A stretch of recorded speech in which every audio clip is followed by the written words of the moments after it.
আমরা উদ্যোগ নিয়েছি কয়েকটা বিশেষ প্রজাতি নিয়ে কাজ করব। এবার যেরকম মেছো বিড়াল দিবসে আমরা 64টি জেলাতেই জেলা প্রশাসকদের সাথে আলাদা করে মিটিং করেছি। জেলা প্রশাসকেরা হয়তো এত বছরে কোনো দিন একটা বন্যপ্রাণী রক্ষায় যে প্রচার করতে হবে এই কথাটা শোনেনি নাই।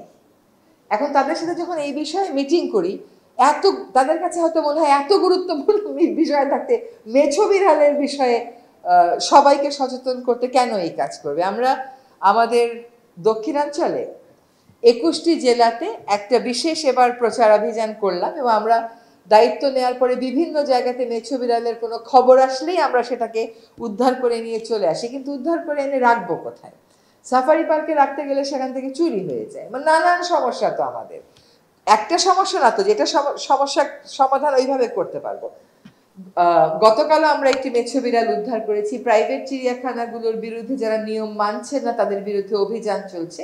কিন্তু মূল কথা হলো আপনি যদি ইকোসিস্টেমটাকে ঠিক না করেন আপনার স্পিসিসকে আপনি বাঁচাতে পারবেন না। আবার বায়োডাইভার্সিটির আরেকটা বিষয় হলো যেমন ধান, আমাদের কত রকমের ধানের প্রজাতি ছিল, কিন্তু আমরা বাজার ব্যবস্থাপনার সাথে খাপ খাওয়াতে আমরা কিন্তু ধানের অনেক প্রজাতি হারিয়েছি। শাইনি চুলে এখন হবে সব হেয়ারস্টাইল। সিল্কোর দ্বিগুণ শাইনি চুল প্রতিদিন। এখন আদি প্রজাতিগুলো সংরক্ষণের একটা উদ্যোগ যদি নিও আমরা তো শেষ করতে পারবো না। অন্য প্রক্রিয়ায় যখন চলে যাবে তখন হয়তো এগুলোর গুরুত্বটা বুঝবে না।